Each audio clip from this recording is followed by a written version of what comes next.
자, 낙태죄. 낙태는 말 그대로 임부가 산부는 이제 난 사람이고 임부는 임신한 여자고, 이 임부가 태아를 말 그대로 낙태를 하는 거죠. 낙태란 자연 분만기에 앞서서 인위적으로 모체 밖으로 태아를 배출하거나 모체 내에서 살해하는 것도 포함됩니다. 보호법익은 태아의 생명이 주된 거지만 임산부의 신체도 부차적인 보호법익이 됩니다. 보호의 정도는 추상적 위험범, 시험에 많이 나옵니다. 네 번째 줄에 그 태아가 모체 밖으로 배출되면 기수야. 살아서 배출됐냐 죽어서 배출됐냐는 묻지 않습니다. 모체 밖으로 태아를 배출하면 낙태는 기수입니다. 배출된 뒤 애가 살아서 나오니까 그 아이를 다시 죽였다면 그때는 뭐야? 낙태죄와 노 시험에 여러 번 나왔는데 영아 죽였다고 다 영아살해죄 아니라고. 영아살해죄는 직계존속, 그것도 법률상 직계존속만 범할 수 있는 범죄고, 의사가 낙태를 하고 아이를 죽였다면 이건 그냥 살인이 되는 거야. 업무상 낙태죄와 살인죄의 무슨 경합? 실체적 경합이지. 아이를 배출하는 행위와 배출된 뒤 살아있는 아이를 확인하고 살해하는 행위가 이타 이피로 이루어졌기 때문에 실체적 경합이 되는 겁니다. 다만 모자보건법이 특별한 경우에는 낙태를 허용하고 있는데, 바로 거기 적응사유, 임신 지속이 모체 건강을 해하고 있거나 우생학적으로 정신장애, 신체 질환 등이 있는 경우, 윤리적으로 강간, 준강간으로 임신된 경우, 이거 법률상 혼인할 수 없는 친족 간에 임신된 경우, 이때는 예외적으로 낙태를 허용합니다. 이때 이 모자보건법에 의해서 낙태를 허용한다라는 건 법률적 구조로는, 범죄 구조로는 왜 죄가 안 된다고? 죄가 안 되면 셋 중에 하나겠지. 구성요건에 해당하지 않거나 위법하지 않거나 책임이 없거나 위법성이 조각되는 겁니다. 위법성 조각 사유 중에 어디에 해당돼? 정당행위지 뭐야. 정당행위 요건 불러봐. 3개. 법령, 사회상규, 업무. 법령에 의한 행위, 업무로 인한 행위, 기타 사회상규에 위반되지 않는 행위인데, 바로 모자보건법이라는 법이 허용하고 있기 때문에 법령에 의한 행위에 해당되는 겁니다. 자기낙태죄, 이것도 시험에 나왔어요. 다음 중 필요적 공범이 아닌 것은 1. 도박죄, 2.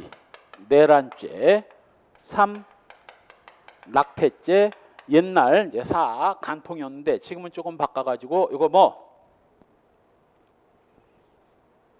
내란, 낙태, 그리고 이거 소요죄. 정답 뭐예요?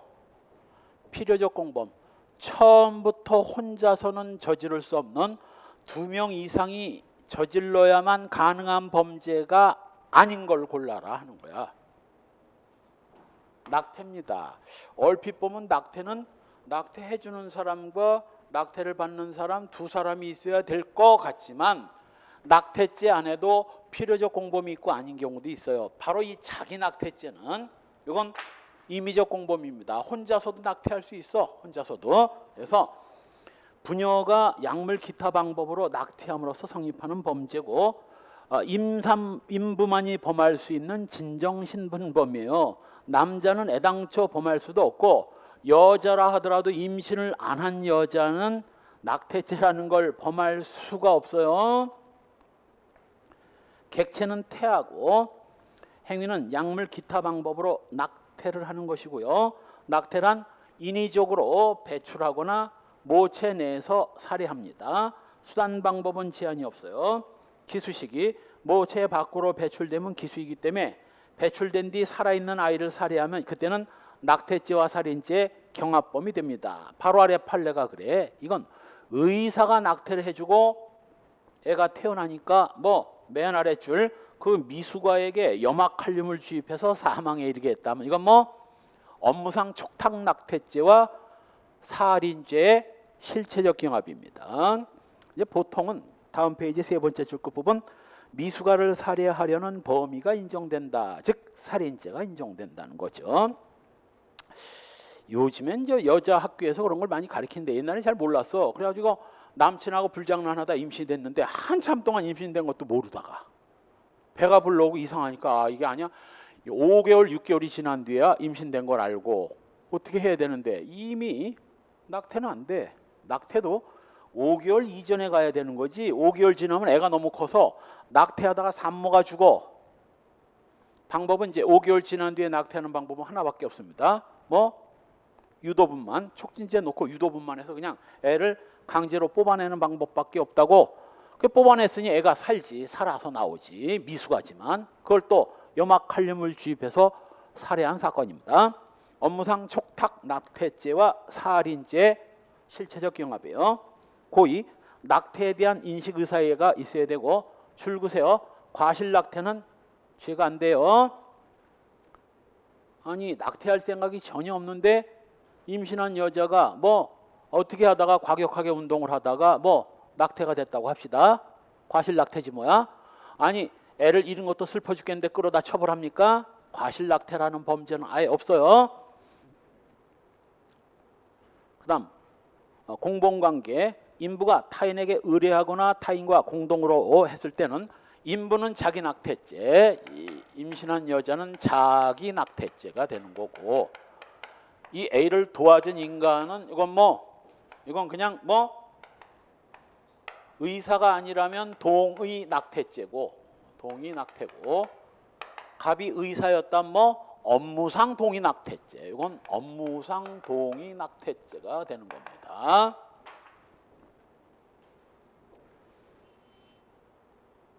한편 2번이죠. A가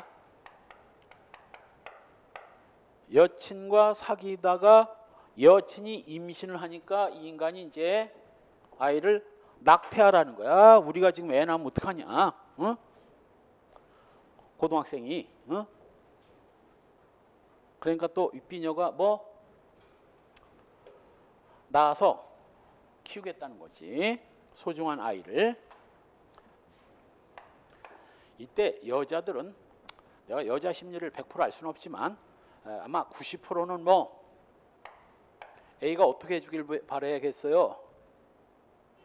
두 사람의 사랑의 결실 아니야. 불장난으로 사랑을 했건 뭐 했건 목숨 걸고 내가 아이를 지킬 테니까 잘해서 낳자. 내가 뭔 일을 막노동을 해서 고등학교를 때려치든가 내가 너 살 테니까 걱정 말고 애 낳고 우리 부부로 행복하게 살자. 이 말을 기대했는데 낙태를 하라니까 이제 짜증내고 싫다고 거부한 거지. 낙태하라고 사주했더니 비뇨가 거부했어요.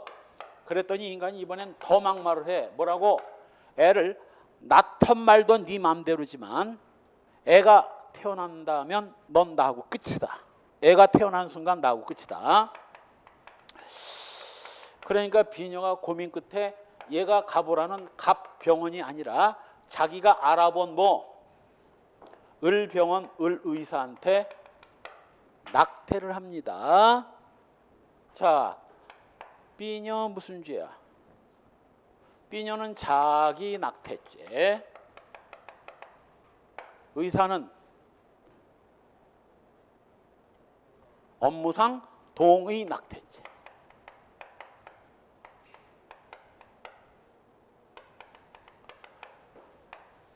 A는 뒤에 A는 자기 낙태죄 교사범이 되는 거죠. 33조 본문이 적용된 결과인가 단서가 적용된 결과인가. 즉 자기 낙태죄는 진정신분범이다, 부진정신분범이다? 진정신분범입니다.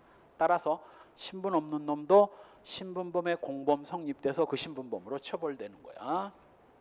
만일 의사한테 부탁을 해서 의사가 요 B녀를 낙태했다면 어떻게 되나? B녀는 자기 낙태죄, 의사는 업무상 동의 낙태죄, A는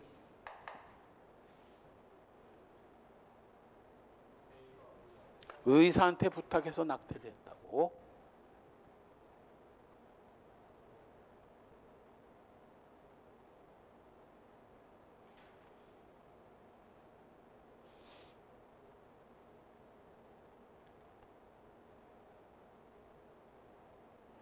진정신분범이에요, 부진정신분범이에요? 부진정신분범이면 공범과 신분의 두 번째 줄 용비어천가 아니야? 뭐야 그럼? 업무상 동의 낙태죄 교사범이 성립은 하지만 처벌은 자기 낙태죄 교사범으로 처벌되는 거지. 아니, 동의 낙태죄 교사범으로 처벌되는 거지. 업무상 동의 낙태죄 교사범이 성립은 하지만 처벌은 동의 낙태죄형으로. 바로 밑에 판례가 그거죠. 지금 설명한 판례입니다. 동그라미 2번과 뭐 거의 똑같은 거야. 여기서 주의해야 될 것은 요 1차 거부를 했으니까 얘는 낙태 교사에는 실패한 거고, 자, 요것만 보면 A가 B 보고 낙태하라고 그랬더니 얘가 싫다고 했어. 이게 우리 배운 것 중에서 뭐지? 그렇지, 실패한 교사지. 이 낙태 결의에 실패했으니까 이건 실패한 교사에 해당되지. 그러나 여기까지는 실패한 교사인데 기어이 B가 을 의사로부터 낙태를 받았다면 낙태의 결과가 나온 거고 공범 종속성설 뭐 발생된 결과에 대해서 뭐 낙태 교사가 성립된 거예요. 이거 중요한 판례입니다. 2013년도 이 판례. 시험에 벌써 나왔지, 작년인가. 동의 낙태죄 부녀의 촉탁 승낙을 받아 낙태하게 한 자도 이랑 자기 낙태죄와 똑같다는 얘기입니다. 요건 필요적 공범이야. 그러니까 자기 낙태죄는 혼자서도 범할 수 있는 임의적 공범이지만 동의 낙태죄는 상대방의 동의하는 상대방과 낙태를 해주는 자가 둘이 반드시 있어야 되기 때문에 이건 필요적 공범이라고요. 구성요건 인부 이외자로서 뒤에서 보게 될 업무상 동의 낙태죄에서 규정된 자 이외자여야 됩니다. 그리고 행위 당연히 부녀의 촉탁 승낙을 받고 낙태해야 됩니다. 물론 이때 촉탁 승낙은 진지해야 되기 때문에 뭐 강요나 기망에 의해서 촉탁 승낙을 받았다면 이건 부동의 낙태죄가 되는 겁니다. 2번은 이미 설명했고, 4. 업무상 동의 낙태죄는 업무상 낙태를 했기 때문에 형이 가중되는 범죄고요. 거기 의사, 한의사, 조산사, 약제사, 약정상 딱 5이야. 이 이외에 해당되는 자들은 바로 위에서 본 동의 낙태죄는 될 수 있어도 업무상 동의 낙태죄는 안 됩니다. 한편 업무상 동의 낙태죄는 부진정 신분범이고 주체 두 번째 줄 의사라면 산부인과 의사가 아니어도 됩니다. 내과 의사, 외과 의사 다 괜찮은데 단 치과 의사와 수의사는 이건 업무상 동의 낙태죄에서는 제외돼요. 그럼 뭐가 된다고?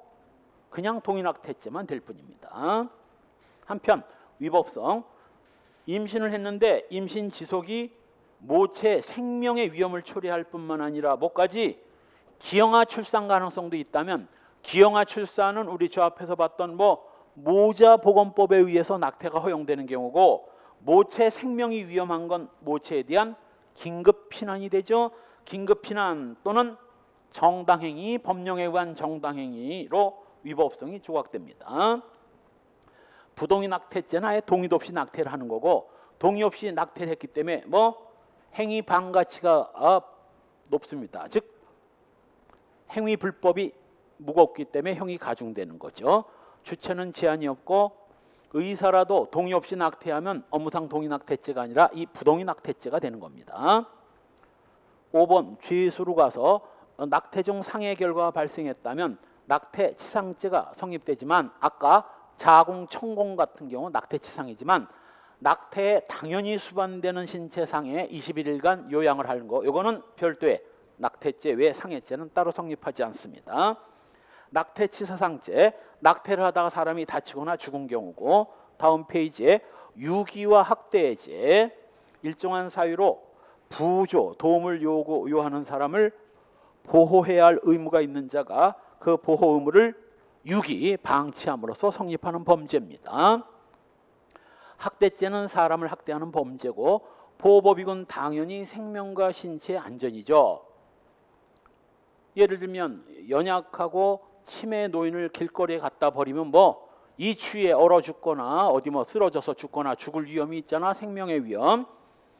유기죄 기본적 구성 요건이죠. 노유, 질병, 기타 사유로 부조, 도움을 필요로 하는 자를 보호해야 할 자가 유기, 보호 의무를 방치, 유기함으로써 성립하고 진정신분범입니다. 따라서 내가 길을 가는데 노인 하나가 거의 빈사 상태야. 죽을 똥 말똥해요. 내가 그 노인을 돌보지 않았다고 해서 나한테 유기죄 대한다 안 된다. 안 돼. 그 사람하고 나 아무 상관도 없는데 뭐. 누구만이 범할 수 있는 그 사람을 보호해야 할 의무 있는 자만이 범할 수 있습니다. 이때 구성요건의 주체 빨간 동그라미를 하든가 법률 또는 계약 이거 법률 또는 계약상 보호 의무 있는 자만이 범할 수 있는 진정신분범입니다. 자, 우리 부자기범의 자기 의무, 부진정 부자기범의 자기 의무가 발생할 수 있는 근거를 쫙 읊어봐. 뒤에 부진정 부자기범의 자기 의무가 발생되는 법적 근거.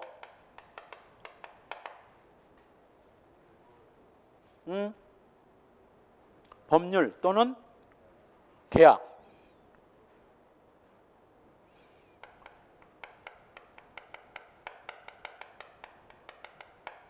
계약, 신의 성실이라는 항목은 없고 다른 요소의 부차적인 판단 기준, 조리, 사무관리, 조리, 상식. 조리는 상식이라고 생각하면 되죠. 상식. 선행행위. 여기서 선행이란 착할 선이 아니라 먼저 지가 사람을 차로 들이받아가지고 그 사람을 위험에 빠뜨렸다면 그 위험한 사람을 병원으로 데리고 가야 할 의무, 선행 행위로 인한 자기 의무가 발생하지만 유기죄, 이건 부자기범의 자기 의무고 유기죄의 보호 의무는 뭐 법령과 계약뿐입니다. 이런 건 없어. 시험에 여러 번 나왔어. 뭐라고 나와? 유기죄 보호 의무는 법령 계약뿐만 아니라 사무관리 등에 의해서도 발생할 수 있다. 요게 부자기범의 자기 의무는 이게 들어가도 괜찮지만 유기죄는 이거 들어가는 순간 이건 틀린 거예요. 시험에 여러 번 나왔어. 유기죄에서 제일 많이 나오는 파트입니다. 이 부분이. 따라서 법령 계약상 의무가 없다면 아무리 조리상 또는 사회상규상 보호해야 할 필요성이 있다 할지라도 그거는 뭐 유기죄 보호 의무는 될 수 없습니다. 바로 밑에 판례가 지금 이것도 일부 생략됐는데 두 인간이 장터에서 옛날 장터 5일장에서 엄청나게 술에 꼬라가지고 옛날에 우리 동네도 10년 전만 해도 눈 오면 버스가 막 안 다니고 그랬어. 버스도 일찍 끊기고 그래가지고 눈이 엄청 오는 날 장날에서 술 처먹고 뭐 버스도 끊겼겠다 어두운 밤길을 걸어가는데 눈이 엄청 왔거든. 나도 한번 이런 경험을 했습니다. 쉽지는 않은데 눈이 숲속에서 빌딩도 없는 숲속에서 눈이 엄청 오면 갑자기 방향 감각을 잃어. 동서남북이 헷갈려. 어딘지 눈이 그냥 엄청 내리니까 이거 어디로 가야 될지 잠시 그 환각 상태라고 그래야 이건 공황 상태에 빠집니다. 어딘지 모르고 엄청나게 눈이 오는데 A가 터벅터벅 걸어가는데 B가 앞에서 걸어가고 있는 거야. 친한 사람은 아니지만 옛날 시골 동네, 윗동네, 아래 동네 얼굴 대충 알거든, 조금은. 그래가지고 둘이 같이 이제 걸어가게 된 거지. 근데 엄청나게 눈이 오는데 요 다리를 건너가다가 내가 아까처럼 방향도 모르고 뭐 눈이 엄청 오니까 다리 윈지 어딘지도 모르고 걸어가다가 두 놈이 여기서 떨어져요. 그런데 해필이면 또 B는 떨어질 때 이 바위에 머리를 부딪혀가지고 이제 머리 두 개를 손상을 입고 흔한 말로 뭐 빈사 상태에 빠진 걸 A는 개울 주변을 헤매다가 지 혼자로 가버리는 바람에 눈 오는 날 술 처먹고 뭐 개울에 머리를 부딪혀서 떨어졌으니 뭐 다음날 싸늘한 시체로 발견된 사건입니다. 그래서 검사가 이 괘씸한 A를 유기치사죄로 공소를 제기했지만 뭐 무죄 났어요. 여기서 조금 함정이 뭐냐면 이 장소에서 불과 몇십 미터 거리에 민가, 갑이 거주하는 민가가 있었고 여기 가서 도움을 요청하면 119 출동해서 얼마든지 구조할 수 있었던 상황이었습니다. 그냥 가버리는 바람에 죽어버렸다면 A한테 유기치사죄 인정된다 안 된다? 안 된다. 아니 술 먹고 가다 우연히 같이 1, 2km 같이 걸었다고 해서 법률 계약상 얘가 얘를 보호해줘야 할 의무 같은 건 개뿔도 없는 겁니다. 도덕적으로는 좀 비난받을 수 있지만 뭐 유기치사죄 안 돼요. 유기치사죄 안 돼요. 따라서 두꺼운 글씨 다시 한번 볼까? 일정 거리를 동행한 사실만으로는 피고인에게 법률상 계약상 보호 의무가 있다 할 수는 없다. 옛날에 검찰직 시험 문제 이런 문제가 있었어요.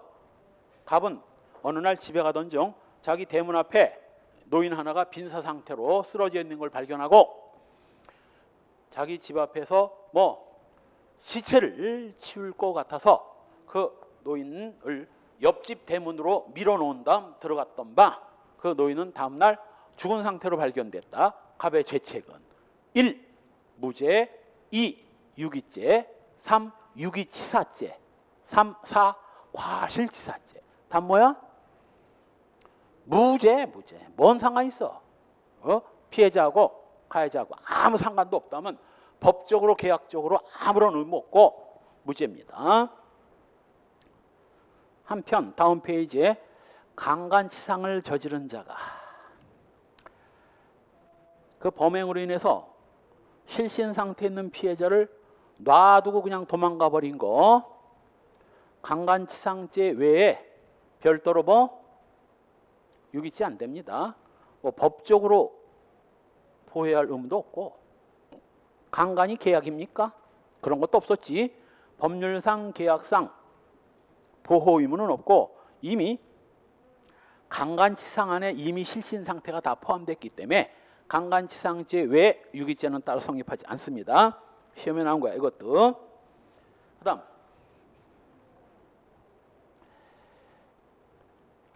3번 이건 그냥 일상적인 얘기입니다. 한번 읽어보고 객체는 노유, 질병, 기타 사정으로 부조, 도움을 필요로 하는 자입니다. 행위는 그 유기고 유기란 그 부조를 요하는 자를 보호 없는 상태에 두는 거죠. 적극적 방법에는 제한이 없기 때문에 적극적으로 치매 노인네를 길거리에 갖다 버리고 오는 경우는 물론 같이 살던 노모를 놔두고 몰래 도망가 버리는 경우도 이거 유기에 해당되고요. 기수식이 유기는 추상적 위험범이기 때문에 뭐 현실적으로 생명의 위험이 발생하지 않았더라도 뭐 유기 행위를 하면 곧바로 기수가 됩니다. 이건 뭔 뜻이냐면 자 갑이 자기 노모을을 더 이상 부양을 할 수가 없어가지고 양로원이라고 하나 요양원 양로원 앞에다가 노모를 놓고 배를 누르고 몰래 도망쳐가지고 멀리서 지켜보고 있습니다. 노모을을 양로원에서 데리고 들어가면 이제 오고 문 닫고 들어가 버리면 다시 모셔다가 딴 데 또 갖다 버리려고 지켜보다가 경찰한테 걸렸어요.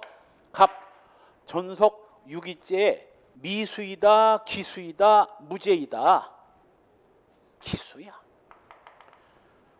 현실적으로 위험은 없었어요. 왜?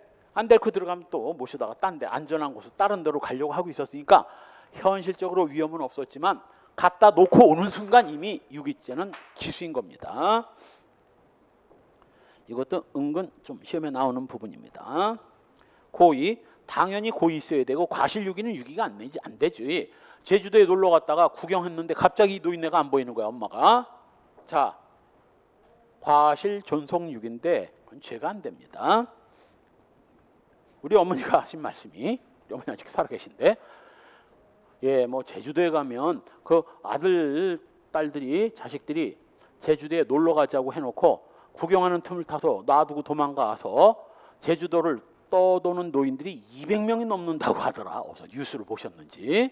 아이고 세상에 별일도 다 있다 그러시더라고. 근데 내가 농담으로 어머니도 제주도 한번 가실까요? 그랬어요. 농담으로.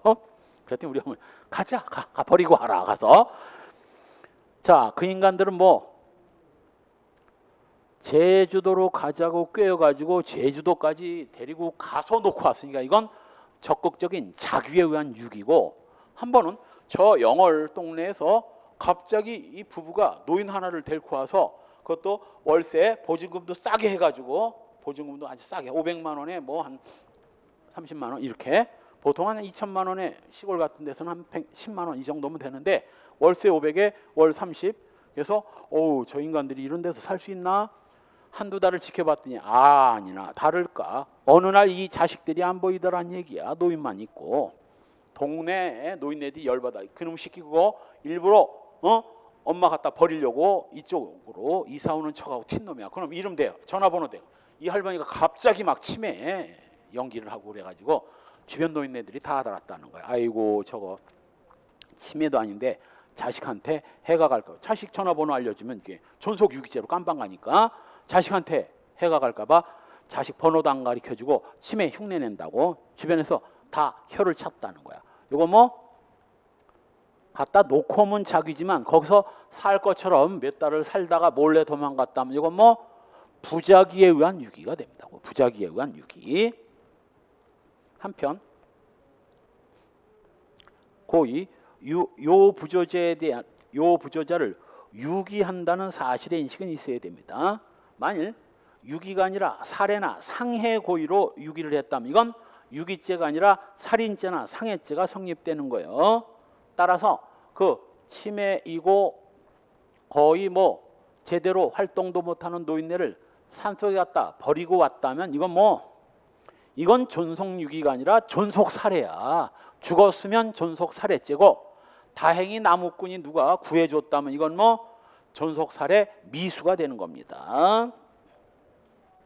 한번 뉴스에 이런 뉴스가 났어. 하여간 뭐 이 A가 20대 후반, 한 27, 8세 정도 되는 녀석이고, 자기 아버지가 뭐 60 몇 세인데 요거 중풍이에요. 근데 중풍도 여러 가지 증상이 있지. 아예 그냥 누워가지고 꼼짝도 못한 사람이고, 간신히 요거 움직이는 분 있고, 웬만큼 좀 불편하지만 활동 왕성하게 하는 사람도 있고, 여러 가지 형태인데 형태에 따라서 다르지만 이 A가 한 집에 살면서 아버지가 있는 안방문을 3달인가를 열어보지 않았다는 거야. 지는 직장을 다니면서.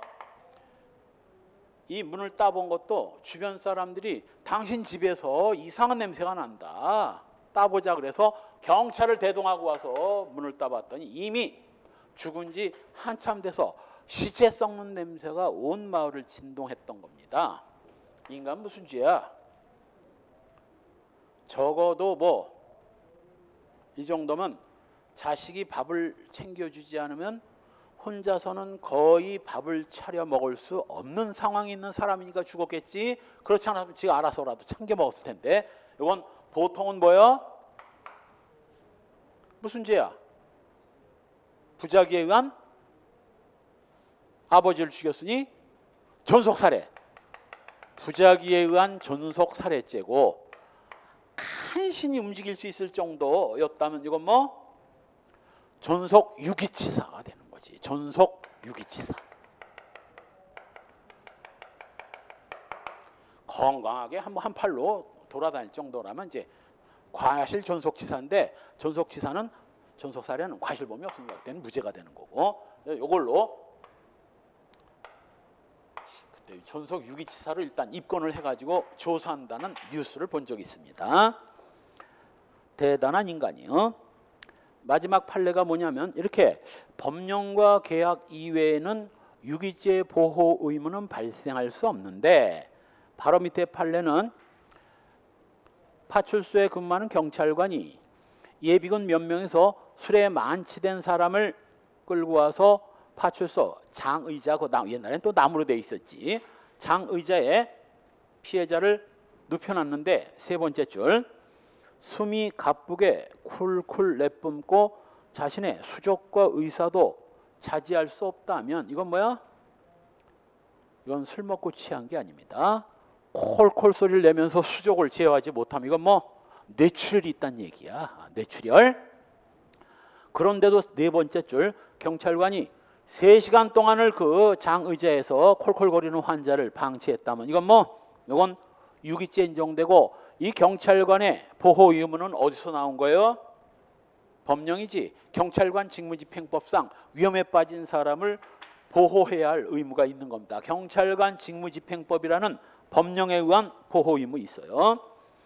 다음 페이지 존속 유기는 존속을 유기했기 때문에 형이 가중되는 거고 중유기죄는 아까 뭐라고 그랬어요? 중자가 들어가는 범죄는 유기죄를 범해서 생명의 위험이 발생했을 때 성립되는 범죄. 영아유기죄는 영아살해죄와 비슷해 치욕은폐, 양육할 수 없음을 예성하거나 특히 참작할 만한 동기로 영아를 유기한 거 영아유기죄고, 학대죄, 존속학대죄, 자기 보호감독을 받는 사람을 학대한 자 2년 이하의 징역입니다. 존속학대는 존속을 학대했기 때문에 형이 가중되는 거고요. 다음 페이지에 구속요건의 주체 타인을 보호감독하는 자고, 객체는 보호감독을 받는 자, 존속학대죄는 직계존속, 행위는 자기 보호감독을 받는 자를 학대하는 건데 학대란 육체적, 정신적으로 고통을 가하는 걸 학대라고 합니다. 다만 바로 아래 판례 여기서 학대란 육체적, 정신적으로 고통을 가해야 하기 때문에 세 번째 줄 중간 시험에 나온 거야. 단순히 상대방 인격에 대한 반인륜적 침해만 가지고는 이걸 학대를 할 수는 없습니다. 아버지가 자신의 딸을 매월 4회, 8회까지 장장 8년간에 걸쳐 지속적인 성관계를 가진 거. 그러니까 이게 미친놈이지 이게. 어? 이게 한남충이지 이거. 어떻게 자기 딸을 성폭행을 하나? 어? 동물만도 못해. 동물들도 안 해요. 사자 보세요. 사자. 절대 자기 가족을 성관계는 안 맺어. 이때 바로 자기 자식에 대한 미성년자 강간이나 혹시 위계 위력 간음죄가 성립할 수는 있어도 학대죄는 안 됩니다. 2번 이것도 시험에 제법 나온 판례죠. 4살짜리 아들이 대소변을 가리지 못한다고 집 뒷뜰에 있는 닭장에 가두고 전신을 구타한 거. 이거 우리 위법성 볼 때 봤죠? 자 이게 상식에 맞아 안 맞아? 벌써 미친놈이죠. 이거는 학대죄 성립돼요. 아동 혹사죄. 자 아동 혹사죄란 보통 말이죠. 형법상 죄명이 나오면 구성요건 대충 나와. 사기죄는 사람을 기망해서 재물이나 이걸 취득한 자에 대충 나오는데 이 죄명과 구성요건이 핀트가 안 맞는 게 한 2개 있어. 그 중에 하나가 바로 아동 혹사죄입니다. 이 아동 혹사죄를 보면 죄명 그 자체를 보면 아동을 막 혹사시키는 범죄인 것처럼 여겨지죠. 노 그렇게 생각하면 큰일 나. 아동 혹사죄는 아주 쉽게는 아동을 인신매매하는 범죄입니다. 그럼 인신매매죄라고 하지 왜 아동 혹사죄라고 하느냐? 인신매매는 매매를 해야 되는데 아동 혹사죄는 공짜로 아동을 넘겨줘도 성립돼. 그냥 공짜로 주는 건 매매가 아니기 때문에 매매죄라는 표현을 쓸 수가 없어서 아동 혹사죄라는 표현을 쓰는 겁니다. 쉬운 말로 어린 애를 A가 이 자기 이 아들 어린 아들 뭐 10살밖에 안 되는 애를 위험한 공장에 취업을 시키는 거지. 뭐였는지 다큐멘터리인지 무슨 세계 여행인지를 봤는데 아프리카 까만 애들 나라에 땅에다 있다마는 구멍을 뚫고 들어가서 그 안에서 이제 뭐 은이나 뭐 이런 걸 캐는. 근데 아프리카 애들이 워낙 열악하잖아. 사다리도 없어. 사다리도 그냥 내려가는 그 굴에 발 디딜 틈을 조금 이렇게 파가지고 양쪽으로 깊이가 20m씩 돼. 거기 내려가다 삐끗한 뭐 20m 떨어지면 죽거나 다 부러져가지고 병원이나 제대로 있나? 그래가지고 보니까 그 동네 애들의 30~40%가 다 다리 절단하고 뭐 이거 찔뚝거리고 다녀요. 바로 그런 인간한테 애를 팔아넘기는데 보통 돈 받고 팔아넘기는 수도 있지만 뭐 먹고 살 게 없어가지고 팔아넘기면 얘가 뭐 매겨는 줄 거 아니냐고. 그래서 공짜로 넘기는 것도 포함돼. 이게 바로 뭐 아동혹사죄야. 딱 보더라도 아동혹사죄는 혼자서는 범할 수 없는 범죄라는 걸 알 수 있죠. 아동을 팔아먹는 놈과 사가는 놈, 돈 안 주고 공짜로 데려가는 놈 포함해서 이 아동을 넘겨주는 자와 넘겨받는 자가 있어야 성립되는 범죄이기 때문에 이거 필요적 공범이거든. 혼자서는 저지를 수 없는 범죄예요. 필요적 공범입니다. 그래서 이제 구성 요건을 볼까요? 자기 보호 감독을 받는 16세 미만자를 생명 신체 위험한 업무에 사용할 영업자, 종업자에게 인도하거나 인도받는 자 처벌하는 범죄입니다.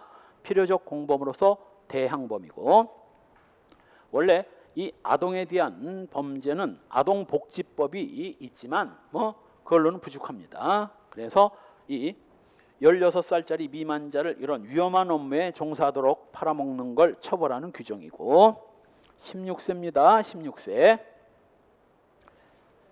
다음 페이지에 유기치사상죄. 요 보호자를 유기하다가 기어이 사망하거나 상해를 입은 경우죠.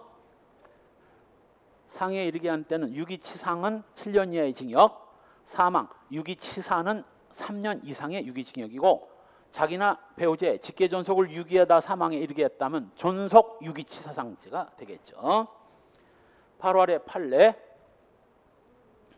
첫 번째 판례가 아까 얘기했던 바로 뭐 5번째 줄 마지막만 봅시다. 생모가 전격성 간염에 걸린 11살짜리 아이의 수혈을 거부하는 바람에 뭐 사망에 이르게 된 거, 요거 유기치사죄. 그 앞에다 비교 내지는 반대 판례 표시하고, 뭐 보람의 병원 사건에서 뭐 뇌수술을 거부하고 퇴원을 요구해서 남편을 죽게 만든 부인은 요건 부작위에 의한 살인. 요 여호와의 증인 사건과 구별해서 잘 기억해 둬야 됩니다. 두 번째 판례도 아까 얘기했죠. 법률상 배우자여야 친족이고 친족끼리는 법률상 보호 의무가 있습니다. 그런데 두 번째 줄 뒷부분, 중간 부분, 비록 법률상 부분은 아니지만 사실혼 관계에 있는 경우에도 보호 의무는 인정해 줄 수 있습니다. 이건 법률상 배우자는 아니지만 사실혼 관계에 있는 배우자도 유기죄 보호 의무는 바로 아래 줄 끝부분 법률상 보호 의무의 존재를 긍정해야 되겠지만, 다시 두꺼운 것이 단순한 동거나 간헐적인 정교 관계를 맺는 건 내가 뭐라 그랬어요? 사실혼도 아니고 요게 뭐 내연관계. 내연관계에 있는 내연녀가 치사량의 필로폰을 먹고, 밑에서 두 번째 줄 판례, 내연녀가 치사량의 필로폰을 복용해서 부조를 유하는 상태에 있었는데 방치했다, 죽어버렸습니다. 유기치사죄 된다 안 된다? 내연녀는 남남이기 때문에 아까 얘기했던 뭐 길거리에 쓰러져 있는 노인 놔두고 가는 거가 똑같습니다. 이거는 유기치사죄 안 돼. 그리고 이 내연녀가 내연관계를 맺으면서 평소에도 뭐야? 필로폰을 많이 먹고 뻗어 있었거든. 내가 아까 얘기했죠.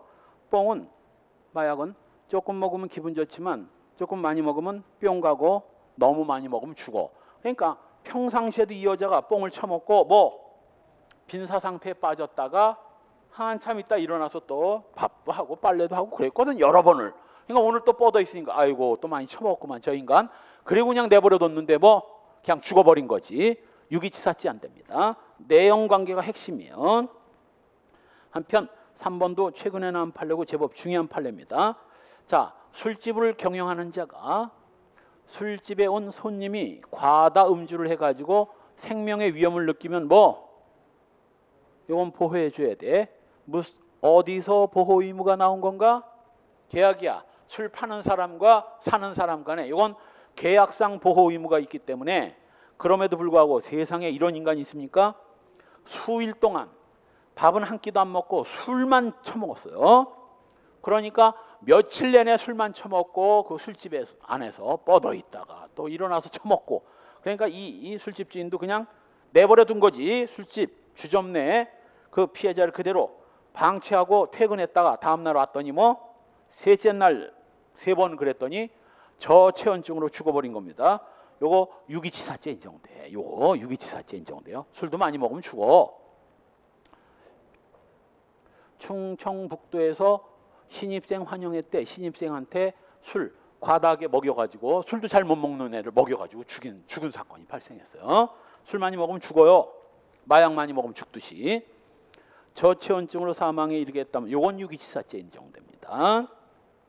그 다음 자유에 대한 죄, 협박죄. 협박죄는 아까 잠깐 봤죠? 해악을 고지해서 쫄게 만드는 건데, 공포심을 발생케 하는 건데, 우리 대법원은 보호의 정도 위헌범으로 보고 있습니다. 따라서 해악을 고지해서 상대방이 해악의 내용만 인지하면 공포심이 발생됐는가 여부는 묻지 않고 협박죄는 기수에 이릅니다. 기본적 구성 요건이 협박이고 나머지는 가중적 요건들입니다. 다음 페이지에 형법상 협박은 아까 설명했고요. 근데 협의의 협박을 보면 해악의 고지에 의하여 상대방이 현실적으로 공포심을 느낄 정도, 여기다 줄 긋고 공포심을 느낄 정도면 되지, 세 번째 줄 공포심을 느낄 때 기수이다. 이건 침해범으로 보는 다수설의 입장이고, 우리 판례는 뭐 공포심을 느낄 정도의 해악의 고지면 됩니다. 자, 그렇다면 해악이 고지되는 과정을 잠깐 봅시다. 해악의 고지를 발송을 하니까 도달을 했고 봉투를 열어서 뭐 인지 내용을 읽습니다. 그리고 뭐 공포심이 발생했을 수도 있고 간땡이가 보가지고 전혀 쫄지 않을 수도 있지. 우리 다수설은 언제 기수가 된다고? 기수고, 공포심이 발생하지 않았다면 미수로 보죠. 그러나 우리 판례는 언제? 요때 우리 대법원은 요때 기수가 되기, 이미 범죄가 완성됐기 때문에 기수이기 때문에 이건 보지 않습니다.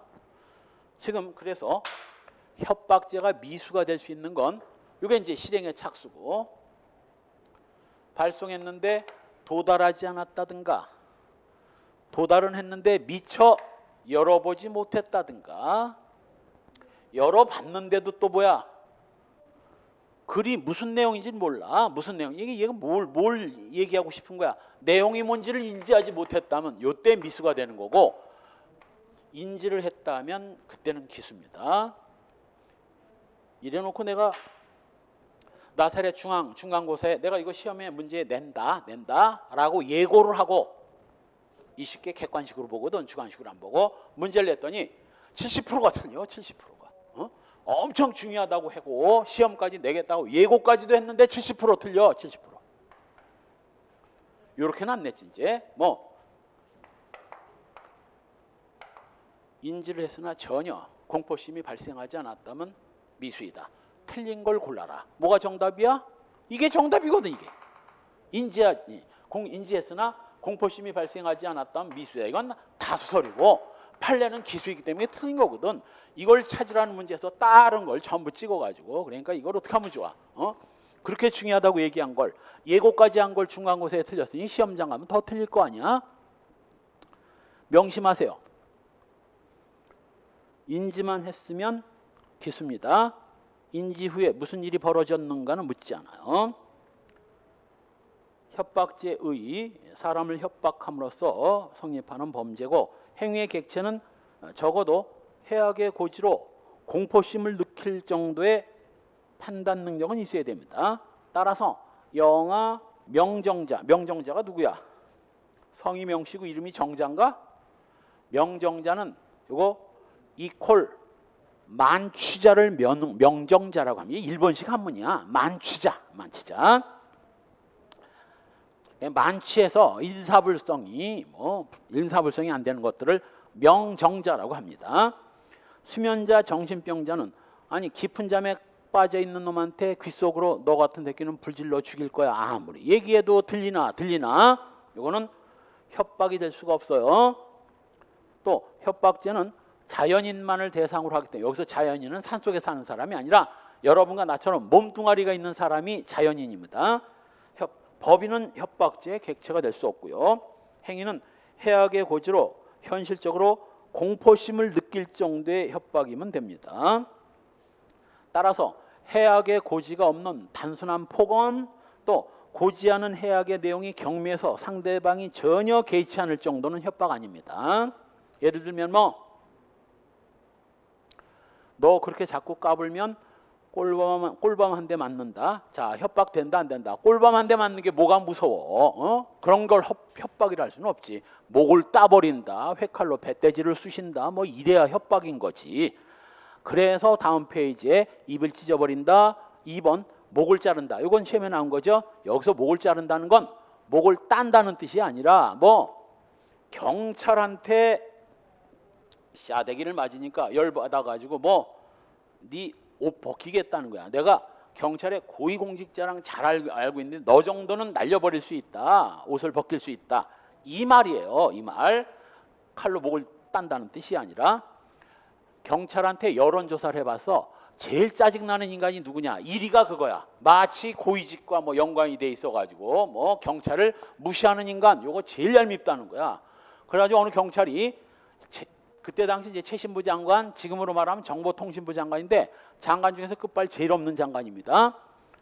불법 주차 단속을 하는데 운전자가 이거 장관님 차입니다. 최신부 장관 차입니다. 그랬더니 뭐라고? 이게 최신부 장관 차면 내 차는 대통령 차야 인간아. 그리고 그냥 끊었는데 정말 최신부 장관이었다는 거야. 고위공직자 사칭하는 것들이 제일 밉다는 거야. 제일 봐주고 싶은 사람 애걸복걸하는 사람. 지금 나 벌점 다 돼가지고 면허 정지되면 온 가족이 굶어 죽습니다. 제발 봐주세요. 이런 사람은 봐주고 싶다는 거야. 제일 봐주고 싶은 사람. 바로 내가 너희들의 목을 자른다. 내 동생을 시켜서로 또 자른다. 내 동생이 이제 높은 고위공직자라는 거지. 개뿔모. 자, 이런 말을 하면 두려움이 느껴진다. 짜증이 난다. 짜증나. 두려움이 느껴지는 게 아니라 짜증나. 이건 협박 안 됩니다. 또 앞으로 수박이 없어지면 네 책임으로 하겠다. 시험에는 나왔는데 이것도 전후 사정이 너무 생략돼서 A와 B녀 사이에 감녀가 있고 B녀가 이혼을 했는지 죽었는지 하여간 A가 C녀와 재혼을 했어요. 그러니까 C녀는 계모지. 그리고 얘가 초등학교 6학년인가 5, 6학년 되는 아이예요. 계모하고 사이가 안 좋았어. 엄마 생각도 나고 하니까 계모가 엄마 자리 차지하고 있으니 얘는 당연히 반감이 생기고 그러다 보니 사이가 안 좋았어. 그러니까 얘가 학교 갔다 와서 집에 일찍 안 가려고 그래. 집에 가봐야 계모하고 부딪히니까. 그래서 동네를 돌아다니면서 이 나무 밑에 가서 예쁜 은행잎 접어가지고 책에 꽂아서 말리면 바삭바삭해지고 거기다 이제 또 시도 쓰고 뭐 그러잖아. 연애 편지할 때 거기 써가지고 시도 보내고 그러려고 낙엽 같은 걸 줍고 있는데 그 위치가 하필이면 을이 운영하는 수박밭이었던 거예요. 수박밭 근처에서 감녀가 뭘 이렇게 숙였다 뭐 봤다 하니까 이 인간은 감녀가 자기 수박밭에 서리를 하러 들어왔고 잘 익은 수박인지 아닌지를 찾는 걸로 보인 거야. 걔 눈에는 뭐 눈에는 뭐만 보인다고. 그래서 황급히 뛰어와가지고 갑을 끌고 나 이 나쁜 년, 응? 감히 네가 우리 수박밭을 이렇게 망쳐? 너 따라와. 남도 아니야. 먼 친척이야. 먼 친척. 법적으로는 친척 아니지. 12촌, 10촌 되면 이건 법적으로 친척도 아니지만 시골 동네에서는 그냥 친척 아저씨라고 그러거든. 끌고 와서 얘가 우리 수박밭에 서리하러 들어왔다. 애들 어떻게 키우는 거냐? 그랬더니 너 계모한테 연락 까이고 아니라고. 난 낙엽을 주웠을 뿐이라고 했지만 들어먹질 않아서 아빠까지 가세해서 인연이 거짓말까지 이제 하고 우리 마지막으로 뭐라고? 앞으로 수박이 또 없어지면 너 오늘 나한테 걸렸으니까 앞으로 또 수박이 없어지면 전부 네가 가져간 걸로 하고 이걸로 끝나는 게 아니라 여기 생략됐지만 학교에도 알리고 경찰서에도 신고할 것이다. 자, 초등학교 5학년, 6학년이면 머리가 돌거든. 자기는 수박서리 안 했어. 근데 수박서리를 했다고 누명을 썼고 자, 앞으로 수박도 없어져 안 없어져? 또 없어지겠지? 얘가 아니니까. 그러면 수박이 또 없어지면 나는 수박도둑이라고 학교에 소문 퍼지고 경찰서까지 끌려가고 억울하게. 그래서 이 어린 것이 농약을 먹고 죽어버려. 유서를 쓰고. 유서에다 뭐라고? 나 아니다. 정말 억울하다. 죽어서 엄마한테 간다. 더 이상 살고 싶지도 않다. 유서를 쓴 걸 보고서야 이제 애가 유서까지 쓰고 거짓말 안 하거든. 그제서야 자기 딸이 억울하다는 걸 뒤늦게 알고 얘를 고소한 거야. 뭘로? 협박죄로. 학교에다 도둑년이라고 다 알릴 거라고 한 협박죄로 고소를 했는데 협박된다 안 된다? 안 된다. 본인이 멍청한 거지. 자, 가정을 해서 요즘 초딩 5, 6학년한테 이딴 소리 하면 뭐라고 그럴까? 얘가 뭐라고 하겠어요? 얘한테, 을한테. 미친 거 아니야? 내가 안 훔쳤는데 왜 나보고 훔쳤다고 그래? 당신이 CCTV 달아. 나 안 훔쳤다고? 난리 날 거야. 요즘 초딩 같았으면. 옛날에 순진했으니까 얘가 그냥 억울하다고 죽은 거지. 아니, 앞으로 수박이 없어지면 네 책임으로 하겠다. 이게 무슨 협박이야? 짜증이지. 자기 안 훔쳤으면 떳떳한 거지. 따라서 앞으로 수박이 없어지면 네 책임으로 하겠다. 요거 가지고 협박 안 됩니다. 또 같은 동네 사는 동년배끼리 두고 보자. 두고 보자는 뭐 치고 무섭지 않다고 그런 말 있지. 두고 보자. 이게 무슨 협박이야? 개뿔이나. 또 비슷해. 전화를 해서 한번 만나자. 너 나한테 자신 있냐? 이거 뭐야? 한번 맞짱 뜨자는 거 아니야? 이 정도를 가지고 협박 아닙니다. 한편 해악의 고지가 되는 법익의 범위는 제한이 없습니다. 자신의 법익은 물론 친족 밀접한 관계에 있는 제3자 법익에 대한 해악의 고지도 무방합니다. 예를 들면 네 딸을 성폭행을 하겠다. 또는 네 내연녀를 납치에다가 술집에다 팔아버리겠다. 이건 내연녀도 포함돼. 이건 협박죄는 내연녀도 포함됩니다. 전부 다 협박이 될 수 있고 판례 피고인이 피해자한테 뭐라고? 내 요구를 들어주지 않으면 세무서에 신고를 해서 세무조사를 받게 할 것이다. 세무조사 나오면 골치 아프지. 결국은 얼마 전에 우리 카톡 회사에서 검찰이 요구한다고 해서 고객 카톡 자료를 막 넘겨준 사례가 발생했죠. 그때 그래가지고 한참 동안 카톡에서 120만 명이 이탈을 해가지고 저 인스타그램이나 이쪽으로 많이 넘어갔지. 그래서 카톡 회사에서 고객들이 100만 명이 빠져나가니까 깜짝 놀래가지고 앞으로 검찰에서 요청이 와도 절대 함부로 고객 정보를 넘기지 않을 것이며 심지어는 영장을 가져와도 거부할 것이다. 그런 바람에 또 찍혔지. 박근혜 때. 이명박 때인가 박근혜 때인가 찍혀가지고 세무조사 들어가. 두 손 두 발 다 들었습니다. 그래서 뭐 다시 협조해주는 방향으로. 세무조사 무서운 겁니다. 따라서 세무조사를 받게 하겠다. 이건 협박이고 2번 시험에 나온 겁니다. 피고인이 술을 먹다가 갑정당이 국회에서 예산안을 강행 처리했다는 것에 화가 나가지고 이거 바로 이명박이가 뭐 4대강 공사하겠다고 돈이 있어야지. 그게 국회에서 통과된 거야. 그러니까 그걸 본 나도 화가 많이 났지. 그 아까운 돈을 4대강에 퍼붓고 환경은 다 파괴하고 개뿔이나 돈은 쓸데없이 20, 30조인가 돈 아깝게. 그러니까 열받으면 그냥 열받은 대로 있어야 되는데 인간이 공중전화로 가가지고 뭐 경찰서에 전화를 걸어요. 뭐라고? 세 번째 줄. 관할구역 내에 있는 갑정당, 새누리당이지 뭐야 이때 새누리당 당사를 폭파하겠다고 경찰서에다 전화를 건 거. 자, 이거 협박 된다 안 된다. 여러분이 경찰이면 얼어 안 얼어? 개뿔이나 얼긴 왜 얼어? 새누리당 당직자들이 죽거나 뭐 폭파되면 그렇겠지. 혹시 경찰이 아니라 누구한테 직접 새누리당 당직자한테 직접 전화를 걸어가지고 니네 당사 조만간에 폭파될 테니 뒤질 줄 알아라 라고 했고 그 당직자가 전화를 받았다면 그건 협박이 될 수 있지. 왜? 자기가 죽을 수 있으니까. 근데 경찰이 이런 전화를 받으면 뭐야? 아, 이거 또라이 새끼가 또 진짜 사고 치는 거 아니야? 하고 뭐 약간은 걱정이 되겠지만 뭐 공포심까지 나올 정도는 아니지. 이건 협박죄 안 됩니다. 한편 3. 고지된 해악은 적어도 행위자에 의해서 좌우될 수는 있어야 됩니다. 따라서 전혀 행위자가 좌우할 수 없는 사항은 절대 협박이 될 수 없어요. 예를 들면 뭐 내가 하느님께 기도를 해서 널 천벌을 받게 할 것이다. 이건 저주이지 협박이 아니야. 어떤 놈이 여러분한테 하느님께 기도해서 천벌을 받게 할 것이다. 그럼 여러분 쫄아 안 쫄아? 좁니까? 짜증나. 미친 새끼가 재수없는 말을 한다고 짜증을 내지 여기서 쫄 사람 하나도 없어요.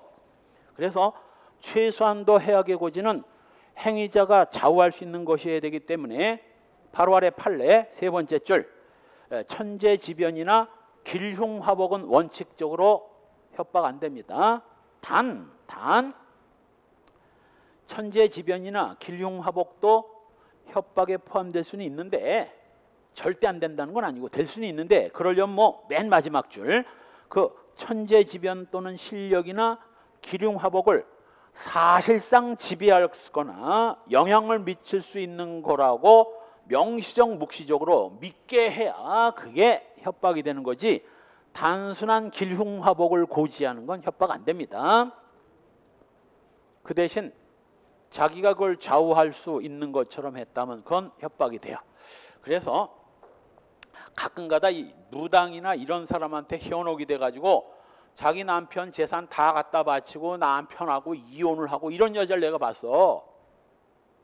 그것이 알고 싶다 해서 나왔던가 어디서 나왔던가 하는 그 여자는 그 무당을 아주 신처럼 여겨. 그러니까 무당이 하는 말이라면 다 그냥 땅 팔아서 하여간 몇 억을 갖다 바칩니다. 자, 요건 협박이 된다 안 된다? 돼. 그건 협박이 돼. 이 여자는 완전히 이 무당이 그걸 지배하는 걸로 믿고 있었으니까 그런 예외적인 경우에만 천재지변이나 기륭화복도 뭐 협박이 될 수 있습니다. 한편 다시 원 위치로 가서 동그라미 3번의 두 번째 줄 행위자가 직접 해악을 가하겠다고 고지한 경우는 물론 제3자로 하여금 해악을 가하도록 하겠다는 방식으로도 해악의 고지 가능합니다. 이것도 시험 예문으로 나와서 직접 내가 너를 죽여버린다. 이것도 협박이 될 수 있지만 뭐 범서방파 두목을 김태촌이죠. 시켜서 네 가족을 몰살해버리겠다. 이것도 협박이 될 수 있다 없다? 있다. 있어요. 단 똑같아. 적어도 이 인간이 그 제3자를 뭐 지배할 수 있는 것처럼 인식을 시켜야 되는 겁니다. 그러니까 지금 내가 우리 학생한테 김태천을 시켜가지고 죽여버릴 것이다. 두려움 느껴 안 느껴? 안 느끼지? 혹시 김태천 어떻게 된지 알아요? 범서방파 한국 조폭의 뭐 최고봉 김태천 죽었어. 2년 전에 암으로. 죽은 사람이 무슨 이 사람한테 무슨 해를 가해. 이건 딱 봐도 뻥이라는 걸 알 수 있지. 이건 즉 제3자를 통해서 해악을 고지하겠다는 것도 협박이 될 수는 있지만 단 그러려면 행위자가 제3자를 지배할 수 있는 상태여야 됩니다. 따라서 내가 지금 김태천을 시켜서 우리 학생 혼내주겠다. 믿어 안 믿어? 김태천이가 그 범서방파 두목이 나 같은 일개 이 강사 얘기를 듣겠어? 어? 딱 봐도 우습잖아? 그 말을 믿을 사람은 없을 겁니다. 협박 안 돼. 그런 경우에는. 그래서 동그라미 괄호 2번 48종 메뉴에 괄호 2번 조상천도제를 지내지 않으면 좋지 않은 일이 생길 것이다. 즉 천벌을 받을 것이다 라고 했다면 줄친 부분 행위자에 의해서 직간접적으로 좌우될 수도 없는 거고 가해자가 현실적으로 특정되어 있지도 않으며 천벌을 누가 내리나 천벌을 해악 발생 가능성이 합리적으로 예견될 수 있는 것이 아니므로 협박은 될 수 없습니다. 2번도 아까 얘기했던 대로 뭐 제3자를 통해서도 협박이 가능하지만 세 번째 줄 제3자 행위를 사실상 지배하거나 제3자에게 영향을 미칠 수 있는 지위에는 있어야 됩니다. 개뿔도 없는 게 무슨 제3자를 안 됩니다. 4. 해악의 고지 방법에는 제한 없습니다. 언어, 문서, 거동도 상관없고 명시, 묵시 묻지 않습니다. 심지어는 말 한마디 없이도 얼마든지 협박할 수 있어. 물론 뭐 칼로 배돼지를 쑤셔버리겠다 이것도 협박이지만 동그라미 1번 판례 아무 말 없이 가위를 목에 딱 겨눕니다. 사실은 짖는 개는 싸납지 않다고 뭐 말이 많은 사람은 위험하지 않습니다. 왜? 말을 하면 말이 통해. 근데 말도 안 하고 그냥 딱 겨누으면 이게 더 쌀벌하다는 거야. 소름이 끼치고. 그래서 시험에 나와서 한마디 말도 없이 가위를 목에 찌를 듯이 겨눈 거 협박이 될 수 있다 없다? 있다. 시험에는 그렇게 나왔어. 뭐 말 한마디 없이 단순히 가위를 목에 겨눈 것만으로는 협박이라 할 수 없다. 이렇게 나왔지. OX, X야. 협박될 수 있고요. 한편 이 피고인이 피해자와 술을 마시던 중 화가 나서 주방에 있던 회칼 2자루를 들고 나와서 죽어버리겠다며 자해하려고 했다면 이건 협박에 해당됩니다. 그 앞에 비교 판례 또 하나 놓고 비슷한데 칼로 자해를 하겠다고 난리친 게 협박이 안 된 판례가 있어요. 뭐였지? 경찰이 임의 동행을 요구하니까 이 인간이 뭐 경찰관의 임의 동행을 거부하면서 방에 들어가서 문을 잠그고 방에 들어가 문을 잠그고 커터칼로 가슴을 그으며 피를 낸 거. 이건 협박이 될 수 없다고 했습니다. 왜 그런지 이해가 되지? 자, 회칼로 길거리에 뛰쳐나와서 회칼로 뭐 할복을 하겠다는 거야. 정말 할복을 하면 무슨 일이 벌어지나? 배가 갈라지고 창자가 다 튀고 피가 튀고 난리가 날 겁니다. 끔찍한 장면을 목도하게 될 거야. 그러니까 너무 끔찍하고 도망가든가 해야지. 그런데 방에 들어가서 문을 잠그고 가슴에다 커터칼로 피를 냈다고 해가지고 뭐 구경꾼들이 두려움을 느낍니까? 느끼긴 개뿔이나 뭐 헐리우드 액션 한다고 비웃을 겁니다.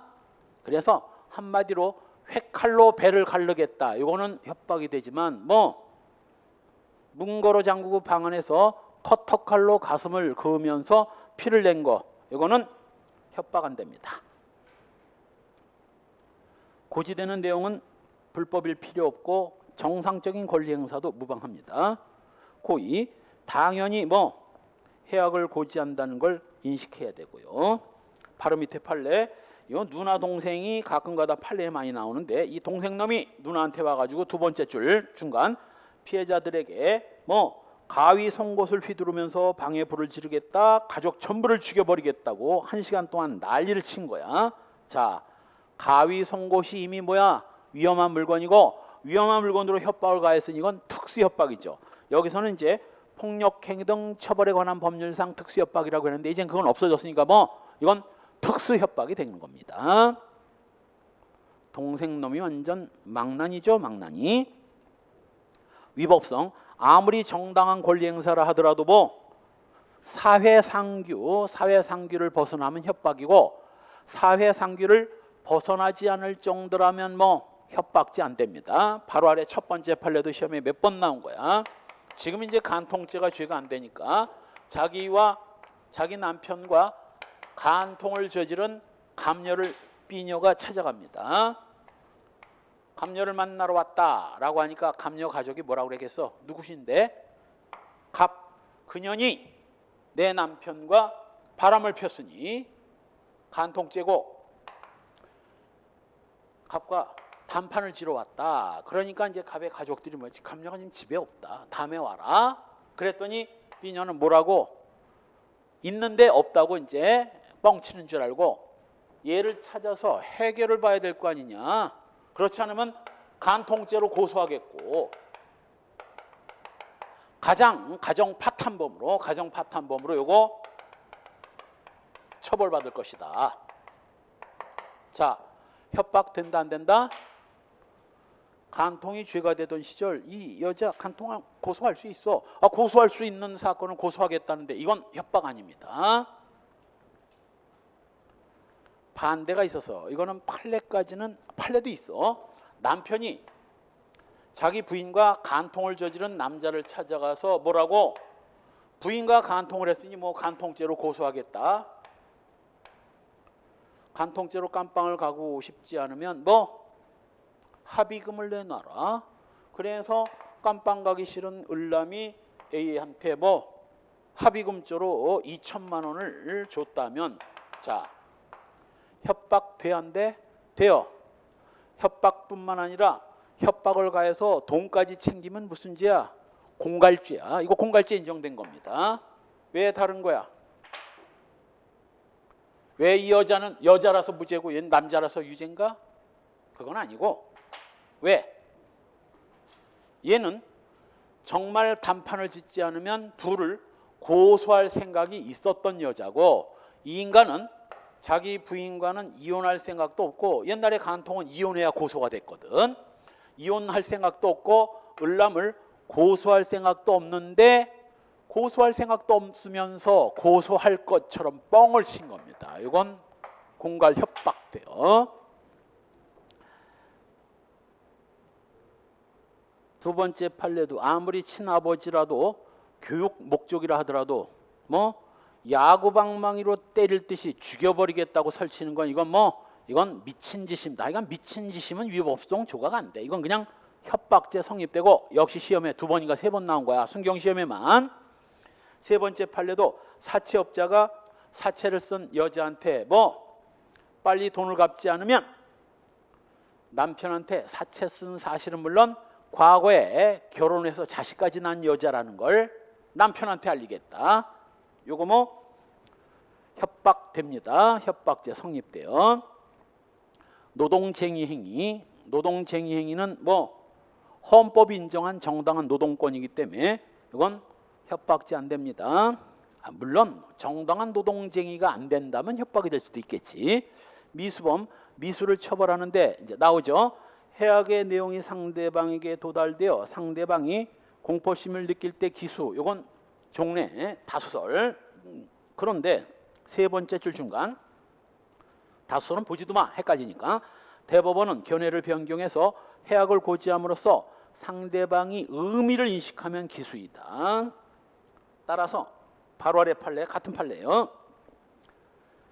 협박죄는 첫 번째 줄 중간 위헌범이라 범위 상당하고, 위 미수처벌 규정은 해악의 고지가 기억, 현실적으로 도달하지 않았다든가 도달은 했는데 지각하지 못했다든가, 또는 마지막으로 뭐 그 해악의 의미를 상대방이 인식하지 못한 경우에만 적용되는 것이지, 인식을 했다면 뭐 두려움을 느꼈느냐와 상관없이 협박죄는 기수인 겁니다.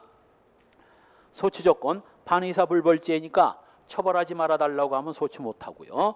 존속 협박은 존속을 협박했기 때문에 형이 가중되는 거고, 특수 협박은 옛날부터 있어서 단다위, 단체 다중 위험한 물건, 상습 협박은 협박을 상습으로 저질렀기 때문에 형이 가중되는 겁니다. 조금 쉬었다가 강요죄 갑시다. 강요죄.